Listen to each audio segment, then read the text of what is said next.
नमस्कार दोस्तों, स्वागत है आपका आज के मुख्य समाचारों में। दोस्तों यहाँ पर आपको देखने को मिलेंगी सुबह से लेकर शाम तक की तमाम बड़ी खबरें मुख्य समाचार ब्रेकिंग न्यूज अपडेट्स के रूप में। तो दोस्तों आप सभी लोगों से रिक्वेस्ट है इस वीडियो को ज्यादा से ज्यादा लाइक और शेयर करें। तो दोस्तों सीधे चलते हैं आज की पहली बड़ी खबर की ओर। दिल्ली के सीएम अरविंद केजरीवाल ने प्रधानमंत्री नरेंद्र मोदी को लिखा पत्र, ऑक्सीजन की सप्लाई पर व्यक्त किया आभार। जी हाँ दोस्तों, दिल्ली के मुख्यमंत्री अरविंद केजरीवाल ने प्रधानमंत्री नरेंद्र मोदी को पत्र लिखा है। अरविंद केजरीवाल ने प्रधानमंत्री मोदी से ऑक्सीजन सप्लाई मिलने के बाद आभार व्यक्त किया है। अरविंद केजरीवाल ने पत्र लिखकर आभार को व्यक्त किया ही साथ ही कहा कि कम से कम इतनी ऑक्सीजन दिल्ली को रोजाना जरूर दिलवाई जाए। केजरीवाल ने चिट्ठी में लिखा है कि दिल्ली की खपत 700 टन प्रतिदिन है। हम लगातार केंद्र सरकार से प्रार्थना कर रहे थे कि इतनी ऑक्सीजन हमें दी जाए। कल पहली बार दिल्ली को 730 टन ऑक्सीजन मिला है। दोस्तों केजरीवाल ने पत्र में लिखा कि मैं दिल्ली के लोगों की तरफ से दिल से आपका आभार व्यक्त करता हूं। आपसे निवेदन है कि कम से कम इतनी ऑक्सीजन दिल्ली को रोज जरूर दिलवाई जाए और इसमें कोई कटौती न की जाए। पूरी दिल्ली इसके लिए आपकी आभारी रहेगी। इसके बाद दोस्तों अगली बड़ी खबर, साउथ इंडिया में तेजी से फैल रहा है कोरोना का N440 वेरिएंट। जानिए कितना है यह नया रूप खतरनाक। जी हाँ दोस्तों, देश भर में कोरोना वायरस का संक्रमण तेजी से बढ़ता जा रहा है और इसी बीच साउथ इंडिया के राज्यों में कोविड-19 का नया वेरिएंट सामने आया है जिसका नाम N440 के है। नया वेरिएंट तेलंगाना, कर्नाटक, महाराष्ट्र और छत्तीसगढ़ के कुछ हिस्सों सहित अन्य राज्यों में भी देखा गया है। Centre for cellular and molecular biology के अनुसार N440 के को आंध्र प्रदेश वेरिएंट के रूप में भी जाना जाता है क्योंकि यह पहली बार कर्नूल जिले में ही पाया गया था। दोस्तों टाइम्स ऑफ इंडिया की रिपोर्ट के अनुसार आंध्र प्रदेश वेरिएंट यानी कि N440 के पहले के वायरस की तुलना में 15 गुना ज्यादा संक्रामक है। कोविड-19 का यह वेरिएंट शरीर के इम्यून सिस्टम को कमजोर करने में सक्षम है। इसके अलावा यह बाकी के 2 भारतीय वेरिएंट से ज्यादा संक्रामक है। दोस्तों नए स्ट्रेन की चपेट में आने वालों में इंक्यूबेशन पीरियड कम है लेकिन तकलीफ तेजी से बढ़ रही है। इस स्ट्रेन की चपेट में आने वाला व्यक्ति 3 से 4 दिन में ही शरीर में ऑक्सीजन की कमी के कारण बेहोशी की अवस्था में जा सकता है। पहले के वायरस में ऐसी स्थिति में जाने को रोगी को कम से कम 7 दिन का वक्त लगता था। इसके बाद दोस्तों अगली बड़ी खबर, ममता बनर्जी बोली बंगाल हिंसा में 16 लोगों की हुई मौत, बीजेपी जनादेश स्वीकारने को तैयार नहीं। जी हां दोस्तों, पश्चिम बंगाल में 2 मई को आए विधानसभा चुनाव के नतीजों के बाद राज्य के अलग अलग हिस्सों में हुई हिंसा को लेकर केंद्र सरकार और पश्चिम बंगाल सरकार के बीच तकरार जारी है। बीजेपी की ओर से तृणमूल कांग्रेस पर हमले के आरोप लगाए जा रहे हैं। ऐसे में गुरुवार को पश्चिम बंगाल की मुख्यमंत्री ममता बनर्जी ने इस पूरे मामले पर प्रतिक्रिया दी। उन्होंने इस दौरान कहा कि बीजेपी के नेता जनादेश को स्वीकार करने को तैयार नहीं है। पश्चिम बंगाल की मुख्यमंत्री ममता बनर्जी ने बंगाल हिंसा में मारे गए लोगों के परिवारों के लिए मुआवजे का भी ऐलान किया। उन्होंने कहा कि मृतकों के परिजनों को 2-2 लाख रुपए का मुआवजा दिया जाएगा। उन्होंने यह भी कहा कि चुनाव आयोग की कानून व्यवस्था के अंतर्गत 16 लोगों की मौत हुई है। इसमें से बीजेपी और टीएमसी के आधे कार्यकर्ता थे, वहीं एक कार्यकर्ता संयुक्त मोर्चा का भी था। इसके अलावा दोस्तों ममता बनर्जी ने बीजेपी पर निशाना साधते हुए कहा कि बीजेपी नेता यहाँ घूम रहे हैं, वे भड़काने का काम कर रहे हैं। अभी नई सरकार को बने 24 घंटे भी नहीं हुए हैं कि उन्होंने पत्र भेजना, टीम भेजना और नेताओं को भी भेजना शुरू कर दिया है। उन्होंने कहा कि असल में वे जनादेश को मानने को ही तैयार नहीं है। मैं उनसे अनुरोध करती हूं कि वे जनादेश को स्वीकार करें। इसके बाद दोस्तों अगली बड़ी खबर, यूपी पंचायत चुनाव बना कोरोना स्प्रेडर, कर्मचारी संघ का दावा, चुनाव ड्यूटी में लगे 2000 से ज्यादा लोगों की जान गई जिनमें 1000 टीचर थे। जी हां दोस्तों, उत्तर प्रदेश में 15 अप्रैल से 5 मई तक चले पंचायत चुनाव के बाद चौंकाने वाली खबर सामने आई है। उत्तर प्रदेश कर्मचारी संघ संयुक्त परिषद ने दावा किया है कि इन चुनाव में ड्यूटी करने गए 2000 से ज्यादा लोगों की संक्रमण के चलते मौत हो गई। परिषद के अध्यक्ष हरिकिशोर तिवारी ने भास्कर से कहा कि मृतकों में विभिन्न विभाग के कर्मचारी और करीब 1000 टीचर भी शामिल हैं। उत्तर प्रदेश प्राथमिक शिक्षा संघ के अध्यक्ष डॉक्टर दिनेश चंद्र शर्मा ने भास्कर से कहा कि 8 दिन पहले ही 706 ऐसे शिक्षकों की लिस्ट तैयार की गई है जिनकी संक्रमण से जान गई है। इनकी ड्यूटी पंचायत चुनाव में लगाई गई थी। अब दोस्तों संघ ने मुख्यमंत्री योगी आदित्यनाथ को पत्र लिखकर यह जानकारी दी है। संघ ने 10 पन्नों की चिट्ठी के साथ ये लिस्ट भी भेजी है। साथ ही इन शिक्षकों के परिवारों को 50 लाख रुपए का मुआवजा दिलाने की भी मांग की है।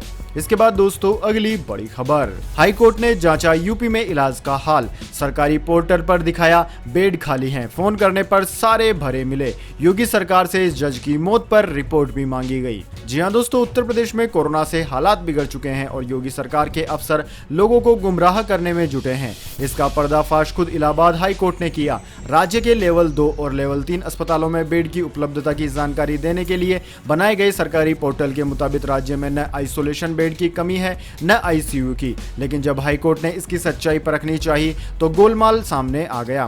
पोर्टल के मुताबिक लखनऊ के Hariprasad institute of medical sciences में मंगलवार की सुबह 192 बेड खाली थे। हाई कोर्ट ने सच्चाई जानने के लिए अपने सामने इन अस्पतालों में फोन लगाया। पोर्टल में एक अस्पताल में खाली बेड दिखाया जा रहा था। हाई कोर्ट के जज के सामने स्पीकर पर अस्पताल को फोन मिलाया गया। उधर से जवाब आया कि अस्पताल में एक भी बेड खाली नहीं है। इसके बाद दोस्तों अगली बड़ी खबर, ममता का प्रधानमंत्री मोदी से सवाल, नई संसद पर हजारों करोड़ खर्च कर दिए, वैक्सीन के लिए क्यों नहीं है पैसे। जी हां दोस्तों, पश्चिम बंगाल की कमान तीसरी बार संभालने के बाद मुख्यमंत्री ममता बनर्जी ने केंद्र की कोविड नीति पर सवाल उठाए। उन्होंने कहा कि कोरोना पर केंद्र द्वारा कोई पारदर्शी नीति नहीं है। मैंने प्रधानमंत्री नरेंद्र मोदी को चिट्ठी लिखी है, मैंने उनसे निपुण नीति बनाने का अनुरोध किया है। वहीं इसी बीच ममता ने कहा कि बीजेपी के लोगों ने बंगाल में आकर कोरोना फैलाया। वहीं वैक्सीन को लेकर उन्होंने कहा कि राज्य को अभी तक पर्याप्त वैक्सीन नहीं मिल पाई है। ममता ने कहा कि बीजेपी नेता राज्य में घूम रहे हैं, यहां की जनता को भड़का रहे हैं। उन्होंने कहा कि नई सरकार के 24 घंटे भी नहीं हुए और वे पत्र भेज रहे हैं, टीम और नेता आ रहे हैं। ममता ने कहा कि ये वास्तव में जनादेश को स्वीकार करने के लिए तैयार नहीं है। मैं उनसे लोगों के आदेश को जनादेश को स्वीकार करने का अनुरोध करती हूँ। इसके बाद दोस्तों अगली बड़ी खबर, कोरोना का असर, रेलवे ने 9 मई से रद्द कर दी राजधानी शताब्दी और दुरंतो एक्सप्रेस। जी हां दोस्तों, देश इस वक्त कोरोना वायरस की दूसरी लहर से जूझ रहा है। मृतकों की संख्या लगातार बढ़ती जा रही है। रेलवे पर भी कोरोना की दूसरी लहर का असर पड़ रहा है। वहीं दोस्तों रेलवे ने दिल्ली से चलने वाली राजधानी शताब्दी और दुरंतो एक्सप्रेस समेत 28 ट्रेनों को 9 मई तक के लिए बंद करने का फैसला किया है। अगले आदेश तक ये ट्रेनें नहीं चलेंगी। दोस्तों आपकी जानकारी के लिए बता दें, देश में कोरोना संक्रमित मरीजों की संख्या हर दिन नए रिकॉर्ड बना रही है। पिछले 24 घंटों में नए मरीजों और मौतों के आंकड़ों ने पुराने सभी रिकॉर्ड ध्वस्त कर दिए हैं। इसके बाद दोस्तों अगली बड़ी खबर, जेल में आसाराम की हालत बिगड़ी, कोरोना संक्रमित पाए जाने के बाद आईसीयू में भर्ती किया गया। जी हां दोस्तों, राजस्थान की जोधपुर जेल में बंद रेप के आरोपी आसाराम बापू को आईसीयू में भर्ती कराया गया है। आसाराम कोरोना वायरस से संक्रमित पाया गया था, जिसके बाद उसकी हालत बिगड़ने लगी थी। फिर जेल प्रशासन ने आसाराम को हॉस्पिटल में एडमिट करने का फैसला किया। दोस्तों आपकी जानकारी के लिए बता दें, आसाराम को जोधपुर में महात्मा गांधी अस्पताल के आईसीयू में एडमिट किया गया है। इससे पहले इसी साल फरवरी महीने में आसाराम को सीने में दर्द की शिकायत के बाद हॉस्पिटल में भर्ती किया गया था।